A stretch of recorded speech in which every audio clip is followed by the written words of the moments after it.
After we hung up, I poured myself one more glass of wine and thought about the journey I'd taken this past year. It had started with $20,000 and a set of appliances.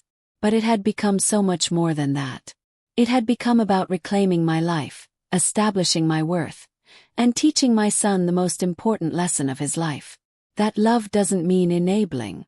That help doesn't mean rescue. And that sometimes the greatest gift a mother can give her child is the opportunity to stand on their own. I was 66 years old.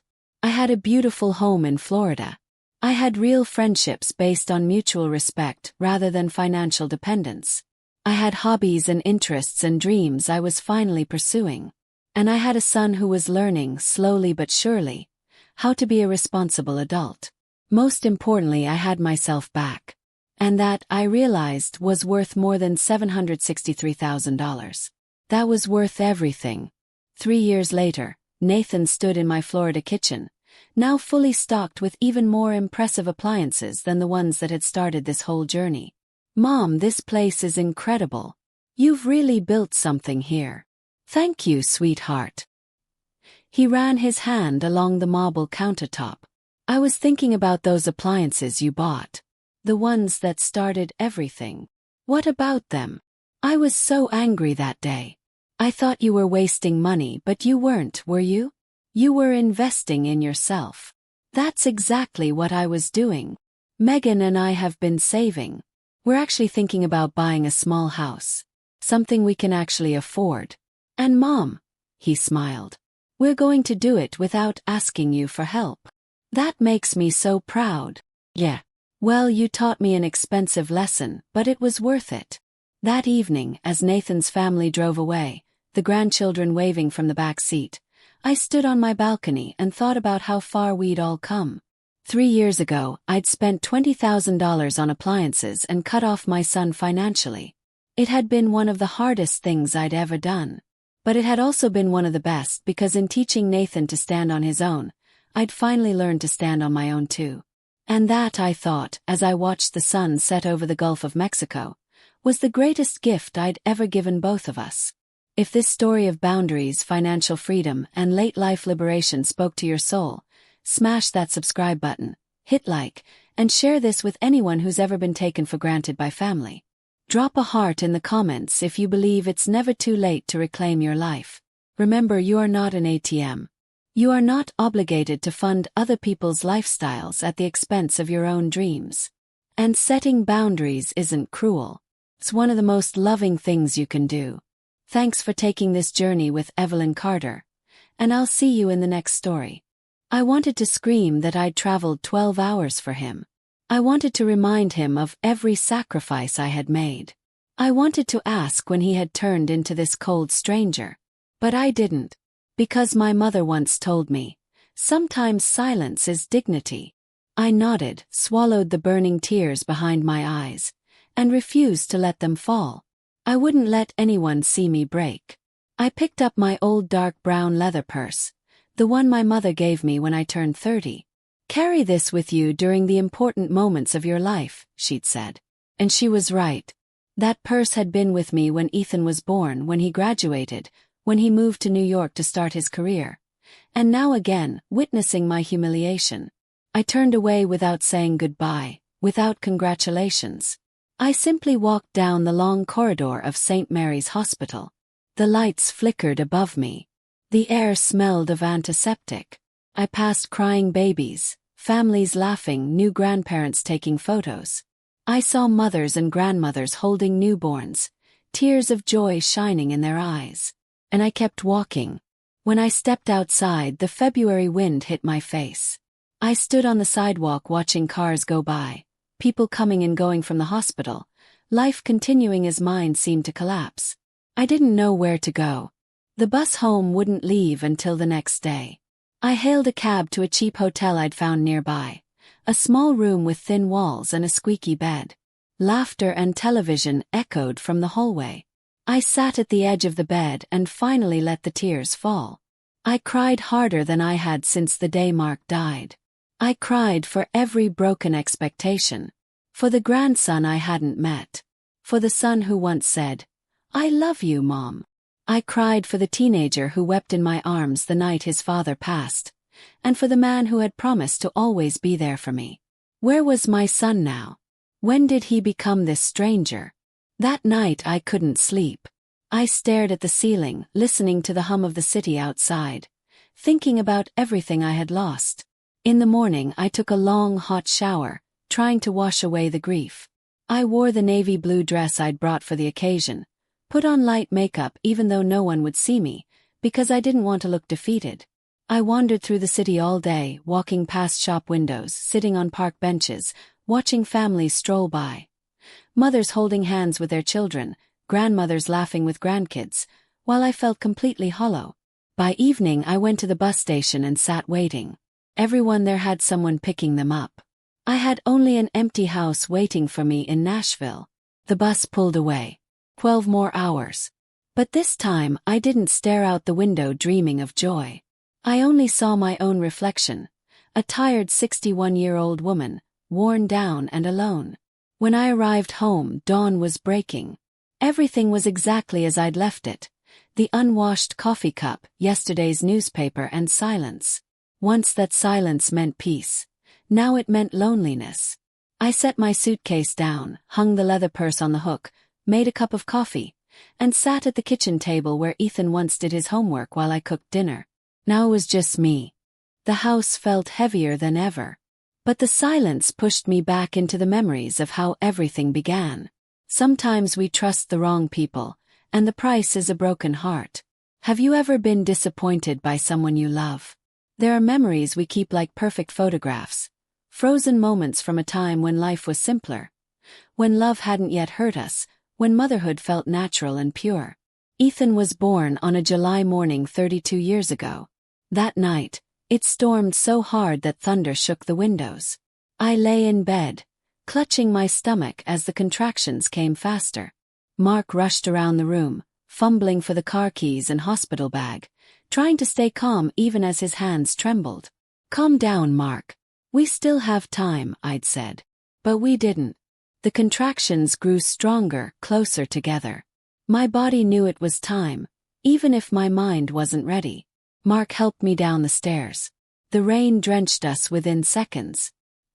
He drove faster than ever, eyes locked on the road, hands gripping the wheel, wipers working at full speed through the downpour. "Hang in there, honey. We're almost there." We reached the central hospital at dawn. Nurses helped me change, attached monitors, checked the baby's progress. "Things are moving fast, ma'am. This baby can't wait to meet you." Mark held my hand the entire time, wiping the sweat from my forehead, whispering, "You're doing great, sweetheart. You're amazing." And then, when the time came, when my body felt like it was tearing apart, when the pain almost made me faint, I heard the first cry.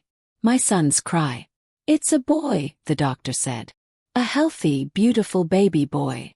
They placed him on my chest, wet, wrinkled, perfect, his tiny fists clenched, his breath quick and fragile. When his skin touched mine, when I felt his warmth and heard his breathing, I knew my life had changed forever. "Hello, my sweet boy," I whispered. "Mommy's here." Mark stood beside me, tears streaming down his face as he held both of us in that small hospital room with rain still tapping against the windows. We were the happiest family in the world. We named him Ethan after my grandfather, a gentle farmer with rough hands and a kind heart. He was patient, soft-spoken, and whenever he looked at someone, his eyes made them feel seen. "I hope he's like Grandpa," I told Mark as I rocked our baby to sleep. "Kind and generous. With a mother like you, how could he be anything else?" Mark replied. The early years were beautiful, though far from easy. Ethan was a good baby. He hardly cried and slept well. When he was awake, he was curious about everything and always smiling. Our home always smelled of vanilla, cinnamon, coffee, and something warm baking in the oven. On Sundays, we went to the park with an old blanket and sat under a tree. Ethan would run everywhere, chasing pigeons, climbing the slide. Mark and I would watch him hand in hand, feeling like we had everything. "We're so lucky," Mark would say. "Yes, we are," I'd reply. And we truly were, until the day everything changed. When Ethan was 15, our world collapsed. Mark died suddenly of a heart attack. No warning. No goodbye. That day had started like any other. We had breakfast together. He kissed my forehead and said, "See you tonight, sweetheart." But that night never came. I got the call from the store. "Mrs. Walker, please come to the hospital right away." "What happened to Mark?" I asked. "He had a heart attack. He's at Central Hospital." I rushed there with Ethan by my side. When a young doctor came out, his face drawn with exhaustion, I knew before he said a word. "We're very sorry. We did everything we could. Your husband passed about 20 minutes ago." Ethan gripped my hand. "Mom." I didn't know what to say. Didn't know how to make him understand that his father wasn't coming back, that our family of 3 had just become 2. They let us see him one last time. Mark lay still, his face peaceful as if asleep. Ethan stepped forward, gently touching his father's hand. "Dad." Then silence. My son, almost a man yet still my little boy, collapsed into sobs. The days that followed were a blur. The funeral, visitors, financial decisions, selling the store, paying off debts. I had no choice but to sell Mark's hardware store. The money covered the debts and funeral costs, and what was left I saved for Ethan's future. I swore to myself that no matter how hard I had to work, my son would have the education he deserved. I got a job cleaning a dental clinic. The pay was small, but it was work. I started at 5 a.m., scrubbing floors, bathrooms, and windows, surrounded by the sharp smell of bleach. My hands grew rough. My back ached constantly. But I didn't complain. I had a son to live for.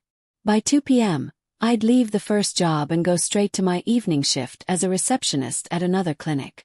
I answered phones, scheduled appointments, smiled at patients even when I was exhausted. I'd get home around 8 p.m., and Ethan would already have dinner ready. He'd wait for me with that same familiar smile. "How was your day, Mom?"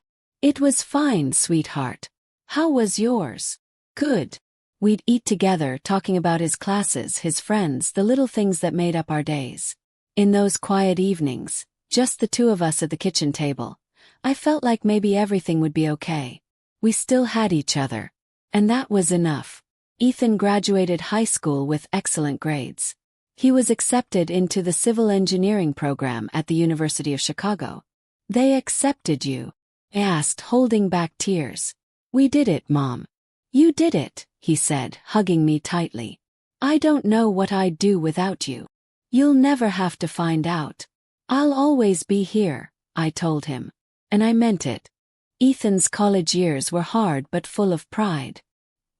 He studied late into the night at the kitchen table, surrounded by stacks of books and a cold cup of coffee.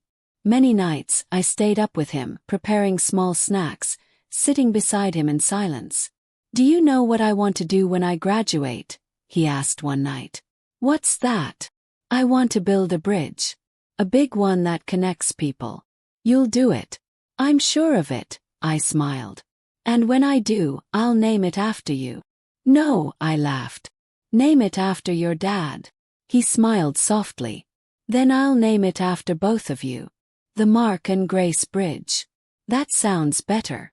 In his final year, Ethan started talking about moving to New York. "There are more opportunities there, Mom.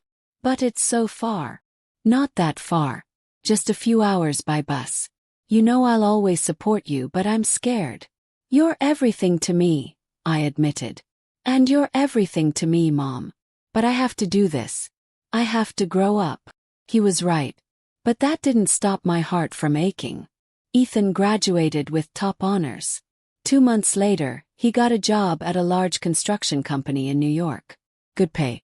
Great benefits. "You did it," I said. "We did it," he replied. I helped him prepare for everything, paid the apartment deposit, bought furniture and office clothes. I nearly emptied my savings, but I didn't regret a cent. It was for my son. The day Ethan left was one of the hardest of my life. I took him to the bus station, helped with his luggage, sat beside him in the waiting room. When they announced his bus, we hugged for a long time. Take care of yourself, sweetheart. You too, Mom. I'll call when I get there. Eat properly. Don't live on takeout. I know. And get enough sleep. Mom, I'll be fine. I'll just miss you so much. I'll miss you too. I watched the bus pull away, shrinking into traffic until it disappeared. In that noisy station, I felt completely hollow, the loneliest I'd been since Mark's death. At first, Ethan called every night at 9 p.m. Mom, it's me. How was your day? Good, sweetheart.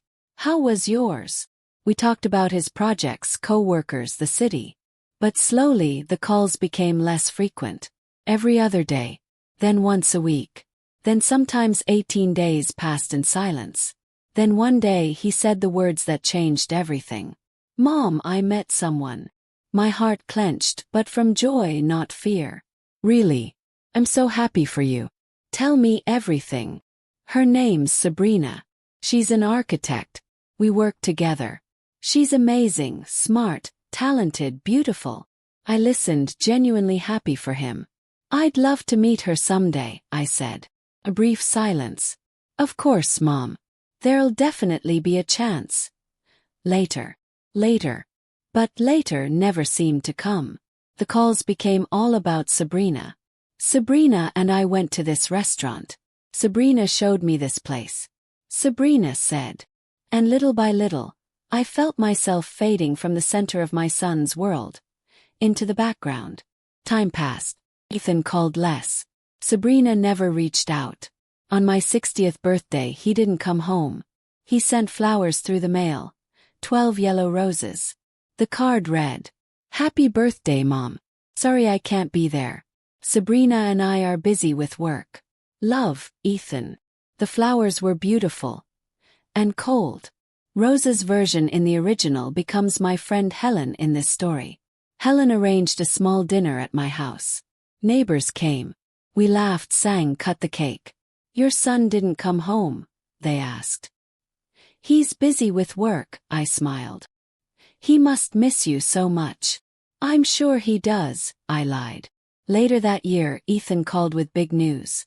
Sabrina and I are getting married. Froze. That's wonderful, sweetheart. I'm so happy for you. The wedding would be in New York. He emailed me the invitation. Ethan Walker and Sabrina Thomas cordially invite you to their wedding. No, dear Mom. No personal note. Just cordially invite. As if I were a distant acquaintance. At the garden ceremony, white flowers were everywhere. People smiled, laughed. Sabrina stood with elegant women, laughing brightly. I walked toward her.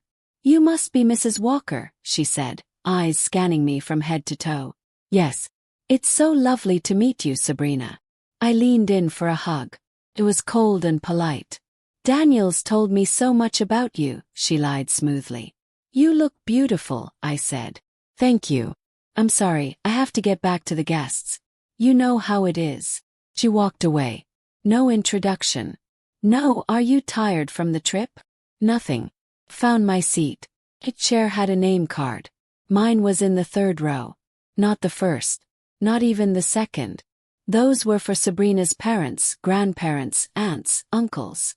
I, the mother of the groom, sat in the third row among distant relatives and friends. The ceremony was beautiful. They exchanged vows. People cried. I cried too. Not just from joy, but from the ache of realizing I had already begun to lose my son. Months passed. Calls became quick check-ins. Then one night. Mom. Sabrina's pregnant. The world stopped. How far along is she? 3 months. 3 months. And I was only hearing now. Why didn't you tell me sooner? We wanted to wait through the first trimester. You know how risky it can be. I understood the logic. But I knew Sabrina's parents had known long before I did. Still, I was happy. I started knitting. First a blanket, then tiny hats, then booties. I messaged Sabrina on Facebook. Congratulations, Sabrina. I'm so happy to be a grandma soon. If you need anything, I'm here. No reply. I sent them a package. The blanket I'd knitted, a teddy bear, and a handwritten card. To my future grandson, Grandma can't wait to meet you. I love you more than words can say. Grace. 2 weeks later, Ethan texted. Got the package, Mom. Thanks. The blanket's beautiful. That was it. Did Sabrina like it? I asked when we spoke. Yeah, Mom. I told you. I just thought she might call to say thank you. She's tired, Mom. The pregnancy's been tough. There was always an excuse. When baby Liam was finally born, I didn't get a call. I got a Facebook notification. A photo of a newborn boy wrapped in a hospital blanket, tiny and perfect. The caption read, "The love of our lives has arrived. Welcome Liam Walker Thomas. Mom and baby are healthy." I froze in the middle of mopping a clinic floor. This was how I met my grandson, for the first time through a screen. Valerie's equivalent, Sabrina's mother, commented under the post. My beloved grandson.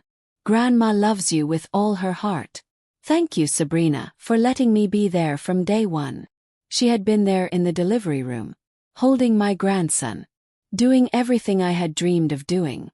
And I was just a name under scene. For weeks, I followed Liam's life through Facebook. Liam sleeping. Liam yawning. Liam holding someone's finger. Liam in his crib. Liam nursing. In some photos, Sabrina's mother appeared, holding him, beaming with pride. The caption, "With the best grandma in the world. Thank you, Mom, for everything." I stared at that photo for a long time. One day I couldn't take it anymore. I texted Ethan. It's been 3 weeks. Please let me come see Liam. I promise I won't be a bother. I just want to hold him once. 4 hours later. Let me talk to Sabrina. 2 days after that. You can come this weekend, but just for 1 day. Sabrina's still recovering and doesn't want too many visitors. One day, after 12 hours on a bus, I packed a small bag, chose neat clothes, did my hair and makeup. I wanted Sabrina to see I was not someone to be ashamed of. At St. Mary's Hospital's pediatric department, I saw them. Sabrina holding Liam, Ethan scrolling his phone. "Ethan," I whispered. "I'm here." He looked up uneasy. "Hi, Mom." I turned to Sabrina. "You must be exhausted. Thank you for letting me come." She gave a tight smile. "Yes, you made it. May I hold him?" Yes. She tightened her arms around the baby. "He's asleep. If I move him, he'll wake up and fuss." "I can wait," I said. I sat beside them. 20 heavy minutes passed. No one really spoke. Finally Liam stirred. "Now maybe I can hold him," I asked, hope in my voice. "He's hungry," Sabrina said quickly. "I need to feed him."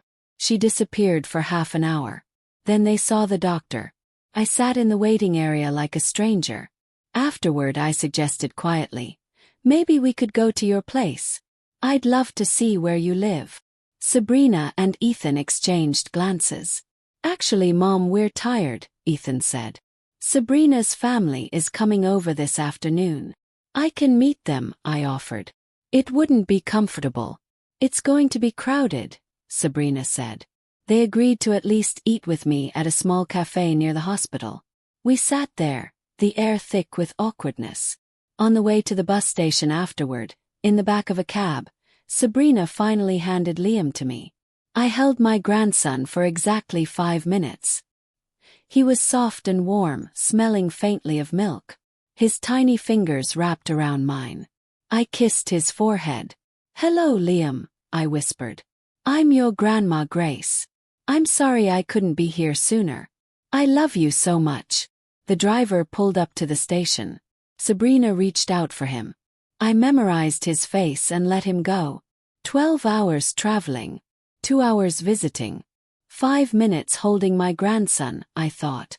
Then 12 hours back home.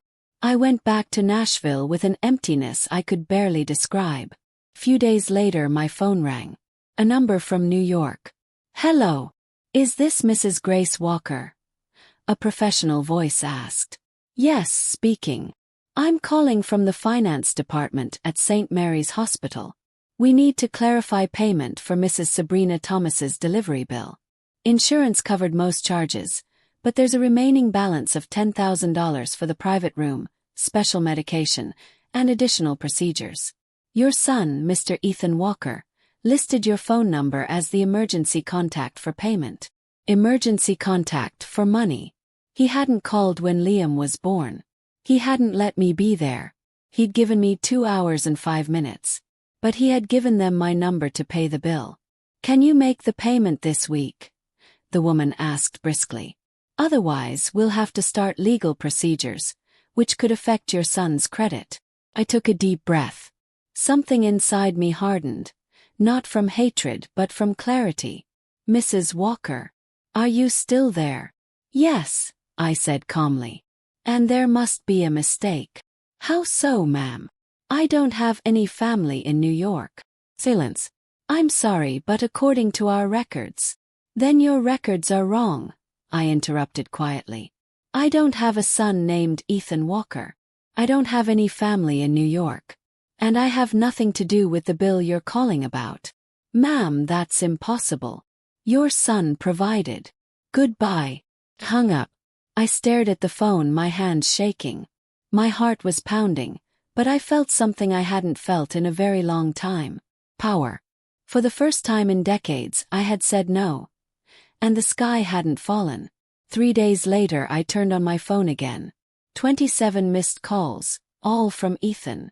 15 messages ranging from urgent to furious. Mom, the hospital said you refused payment. What's going on? I can't believe you did this. Valerie, excuse me, Sabrina was right about you. You're always selfish. Selfish. The woman who scrubbed floors so he could study. The woman who sold her husband's store so he could go to college. The woman who rode buses to be near a grandson she wasn't allowed to touch. Now I was selfish. He sent an email too, full of accusations about how he had always helped me, how I'd changed, how this was about Liam and not about me. I wrote back. Ethan, you're right about one thing. Dad did say family should help each other. But he also taught that family means respect. I asked for a place in your life and in my grandson's life. I begged for it. You gave me 2 hours 5 minutes and a Facebook announcement. You only remember me when there's a bill to pay. I won't pay that bill. Not because I don't love you or Liam, but because I can't let you reduce me to an ATM. I'm your mother. I deserve more than a line on a form. If someday you truly want a real relationship with me, I'll be here. Until then, I wish you both the best. His answer was short. Can't believe how selfish you are. Sabrina was right about you from the start. Goodbye. And just like that, my son walked out of my life. The weeks turned into months. At first, the silence was unbearable. Sometimes I picked up the phone, one tap away from calling. But I stopped. My friend Helen visited often. Amy in the original, Grace here.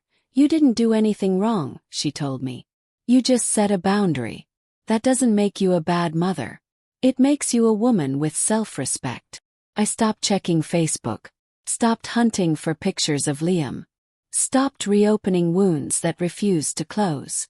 I returned to knitting classes, took morning walks, spent afternoons with Helen. I reread old books that once brought me joy. Little by little, peace returned.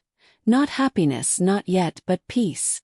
6 months after my last contact with Ethan, Helen asked, "Do you regret it?" Thought for a long time. No, I said. For the first time I chose myself. And that's worth more than any relationship I have to beg love for. Life, however, has a strange sense of timing. One day the phone rang. A New York number. Is this Mrs. Grace Walker? Yes. This is Carla Ruiz, a social worker from St. Mary's Hospital. Please don't worry. Your daughter-in-law, Mrs. Sabrina Thomas, was admitted 2 days ago. She suffered a severe mental breakdown. She's stable, but we need a family member to temporarily care for the baby. The baby? Yes, Liam. 1.5 years old. Your son is here, but he can't take care of both her and the child. He listed you as the second family contact. You're their last option. I thought of Liam, innocent in all of this. I thought of Ethan, who had hurt me, yes, but was still my son. Can you come for the child? Carla asked. Closed my eyes. Yes, I said. I'll come. Not because they deserved it but because he did. My grandson. Took the night bus. Another 12-hour trip. But this time I wasn't begging to be let in. I was going because I chose to. At the hospital, Ethan looked broken. Unshaven, exhausted, eyes red. Mom, he whispered, then burst into tears. I'm sorry. You were right about everything. I put my hand on his shoulder. Where's Liam? At the care center down the street. We walked there together. Liam was playing with a toy car, bigger now, curls on his head, eyes full of curiosity. He turned and saw me. Hi, Liam, I said softly. I'm Grace. He studied me for a moment, then toddled over and hugged my leg. And in that tiny, warm embrace, something inside me healed. In the months that followed, I took care of Liam while Sabrina received treatment and Ethan worked temporary jobs. I cooked, cleaned, changed diapers, soothed nightmares. Piece by piece, the shards of our broken family began to rearrange into something new. When Sabrina was discharged, she saw me and began to cry. I'm so sorry, she said. I was scared. Scared I wasn't enough. Scared you'd judge me like my mother did. I pushed you away before you could reject me. Please, give me another chance. It wasn't easy. There were hard conversations and many tears. But we started again, this time with honesty. Ethan learned that you can't build a marriage by cutting out family. Sabrina learned that pride isolates. And I learned that my worth doesn't come from being needed, but from being respected. Years passed. Liam grew into a bright, confident boy who ran into my arms shouting, Grandma Grace! I didn't have to beg for time with him. I didn't have to chase crumbs of affection. One day, at Liam's preschool graduation, he spotted me in the crowd, smiled, and ran straight to me. I love you, Grandma, he said. In that moment, surrounded by other families, I finally felt like I belonged, not because I'd clung to a one-sided love, but because I had learned to love myself too. This morning, I opened my old leather purse and took out 2 photos. One of Ethan as a child, hugging me in the park, and one of Liam, frosting on his face, laughing in my kitchen. Both tell the same story of a woman who gave everything, was broken, learned to let go, and finally found herself again. If you're hearing my story, remember this. Setting boundaries is not cruelty. Saying no is not selfishness. Walking away from those who don't value you, even if they're family, is sometimes the most loving thing you can do for yourself. I once thought being a good mother meant always being there. Now I know that being a good mother also means teaching your children that no one, not even them, has the right to make you feel worthless. Not every ending is happy, but some endings are fair. Now at 65 I'm happy. Not because life is perfect but because my joy no longer depends on anyone else. I have my grandson, my son, an honest relationship, and most importantly I have myself. And that, I've learned, is the real lesson about resilience and self-worth. If this story touched something inside you, don't keep it to yourself.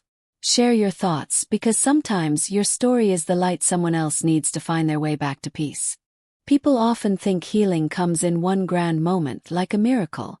In my case it came in small scenes. Ordinary days.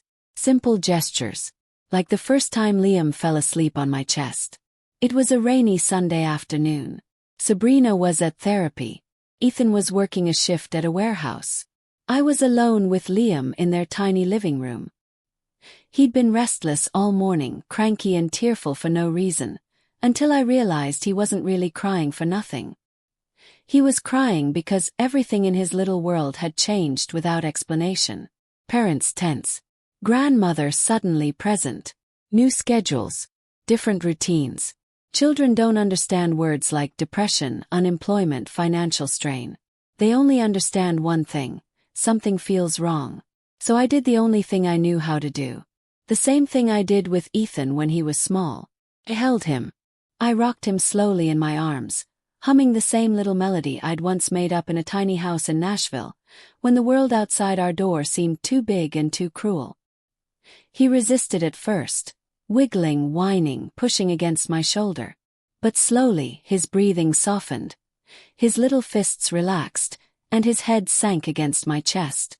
I felt his heartbeat against mine. Steady, warm, trusting.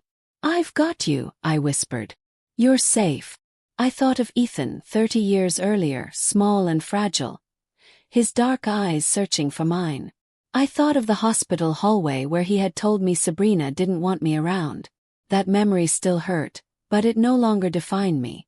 Now, another little boy with Ethan's nose and Sabrina's eyes was sleeping on my chest like I was the softest, safest place in the world.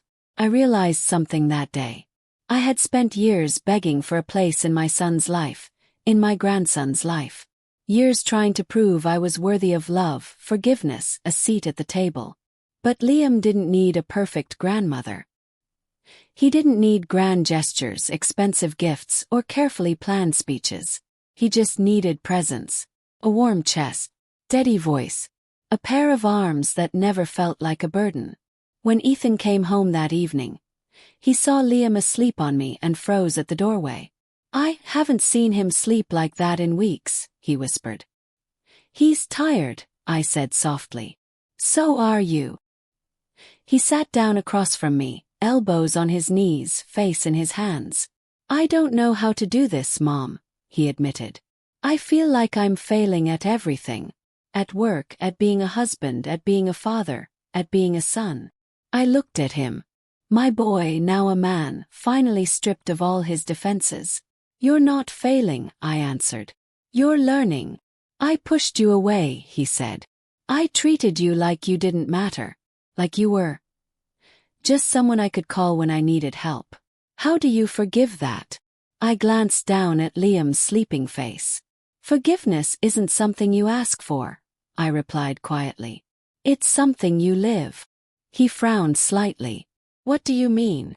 "I mean you don't get forgiveness by saying sorry once," I continued. "You get it by choosing differently over and over. By showing up. By not repeating the same harm. By learning to love in a better way." His eyes filled with tears. "And what about you, Mom? How do you forgive yourself for letting it get this far?" That question cut deeper than he knew. Because all those years I had blamed myself. I must have been too much, too clingy, too dependent. I must have done something to push him away. "I forgave myself," I told him. "The day I told the hospital I didn't have a son in New York." He stared at me. "That moment broke me," he confessed. "But it also woke me up. I realized, if you could let go of me like that, I must have hurt you more than I ever allowed myself to see." I didn't say yes. I didn't say no.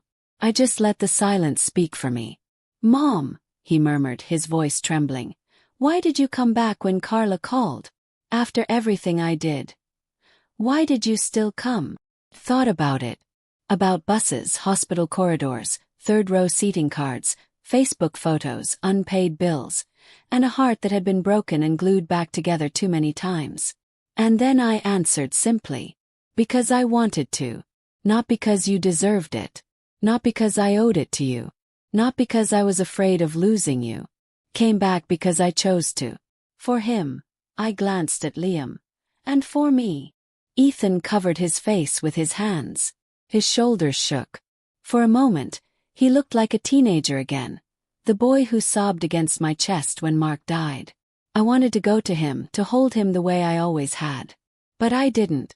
Because this time there had to be a different kind of love between us. One with boundaries.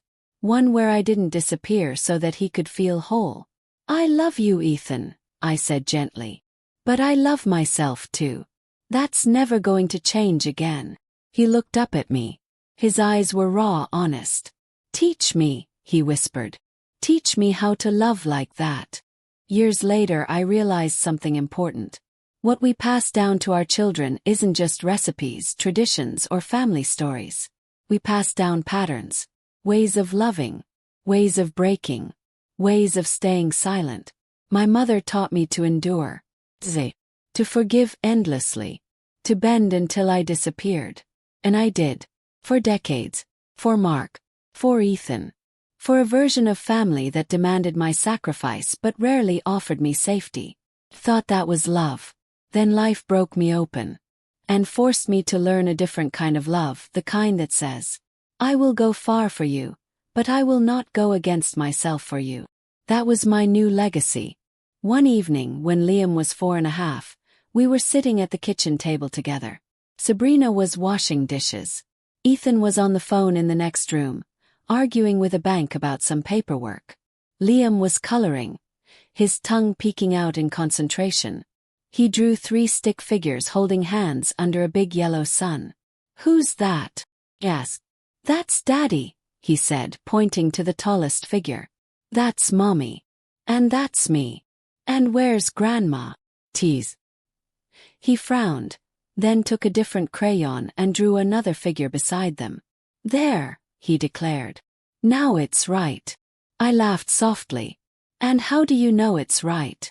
Because we're all together, he said simply. We're all together. Such innocent words. But I knew the truth. Being together wasn't enough.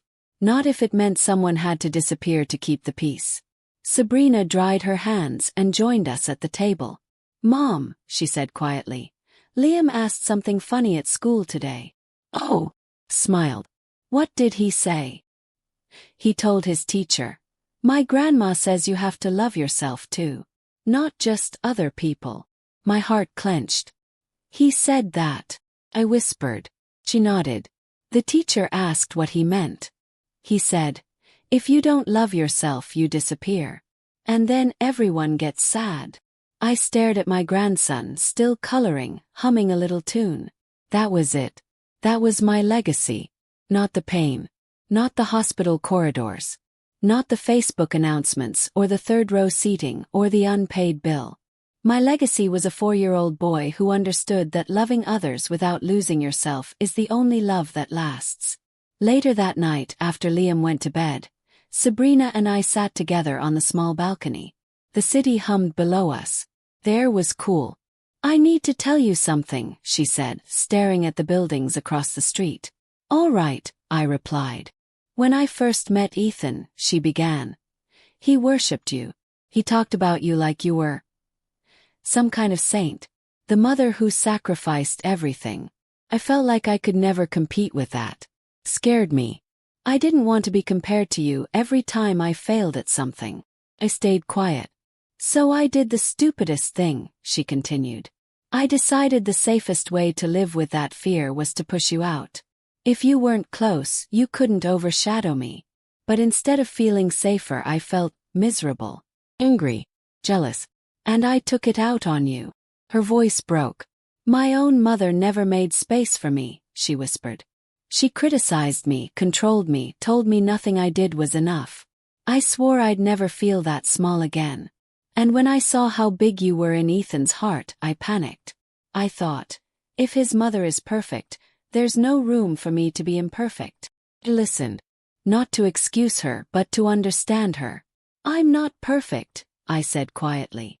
I'm just someone who loved badly for a long time. Loved so much I forgot I existed. That's not something to compete with, Sabrina. It's something to heal from. She wiped her cheeks. You had every right to walk away and never come back, she said. Sometimes I still don't understand why you did. Because leaving once saved me, I answered gently. But coming back on my own terms saved all of us. We sat in silence for a while. Do you forgive me? She asked finally. I looked at her, really looked. At the young woman who once saw me as a threat. At the mother who had shattered under expectations she couldn't carry. At the daughter who had never been truly seen. I'm working on it, I said honestly. Forgiveness is a road, not a button. She nodded, accepting the answer. But I'll tell you this, I added. I'm glad you're Liam's mother. And I'm glad you're trying. Her shoulders relaxed for the first time in a long time. Thank you, she whispered. Inside, Liam called out in his sleepy voice. Grandma? Water. I went in, filled his little cup, and sat beside his bed. He drank, then handed it back. Grandma, he murmured. Yes, my love. Are you going to be here for a long time? Smiled. Yes, I said. For as long as my heart beats. And even after that, I'll be here. In the parts of you that know you're worthy. He nodded, half asleep. I love you, Grandma Grace. I love you too, Liam. As I watched him drift off, I realized something. I had spent most of my life believing my story was about loss. Losing my husband. Losing my son. Losing my place in their lives. But standing there in that dimly lit room, listening to Liam's soft breathing, I finally saw the truth. My story wasn't about what I lost. It was about what I refused to lose anymore. Myself. And that, more than any apology, more than any I was wrong, more than any perfect ending, was enough. Because sometimes the most powerful legacy you can leave behind is not a house or money, or even a famous name. It's this unshakable message echoing through generations. You are allowed to love deeply, but you are never required to disappear to keep that love. There are moments in life that divide everything into before and after. For a long time, I thought my moment was that night in the hospital corridor, when my son told me his wife just wanted her immediate family there, and I realized I was no longer part of that circle. But I was wrong. My real turning point came years later, in the very same hospital. St. Mary's looked exactly as it had before. Cold fluorescent lights. Smell of antiseptic. Rushed footsteps. Announcements echoing down the halls. But this time I wasn't walking alone. Liam's small hand was wrapped around mine, swinging back and forth as he hopped on the tiles like they were stepping stones. Grandma, look, he laughed. If I only step on the white ones, it's lava game. Is it? Smiled. Then you better not fall. I don't know if I'm trained to rescue superheroes from lava. He giggled and tightened his grip. Ahead of us, Ethan walked beside Sabrina. She was 7 months pregnant with their second child. Another little boy. Her belly rounded under a loose dress, one hand supporting her back, the other resting on her stomach. You okay? Ethan asked her softly. I'm fine, she answered. Tired but fine. I'm just glad you're all here. I'm glad you're all here. Simple words. Ordinary words even. To anyone else they might have meant nothing. To me they were everything. We reached the door to the obstetrician's office. Last time I'd been in this building when a baby was coming into the world, I'd been told to go home. That my presence would only make things harder. That I wasn't welcome. This time Sabrina turned to me. Come in with us, Grace, she said. If you're not too tired. Blinked. Are you sure? She smiled. Not the tight, polite smile from years ago, but a soft, real one. I am, she said. Your family. Your family. 2 words. A whole lifetime of aches slowly dissolving. We went inside together. The doctor greeted us, joked with Liam, who insisted on listening to his baby brother's heartbeat with an extra stethoscope they gave him. The sound filled the room. Fast, strong, steady. Is that him? Liam whispered, eyes wide. That's your brother, I answered. Saying hello. His face lit up. Hi, baby. It's me, Liam. Don't worry, I'll teach you everything. The doctor smiled. Ethan squeezed Sabrina's hand. I stood a few steps away, not intruding, not excluded, just there. Present. Needed. Respected. Not begging. Not proving. Simply belonging. And in that small white room, I realized something. My life had not given me a perfect ending. But it had given me a different story than the one I thought I was trapped in. After the appointment, we stopped at a small cafe across the street. We sat by the window, Liam coloring in a children's menu, Sabrina sipping ginger tea, Ethan scrolling through his phone before setting it face down, intentionally present.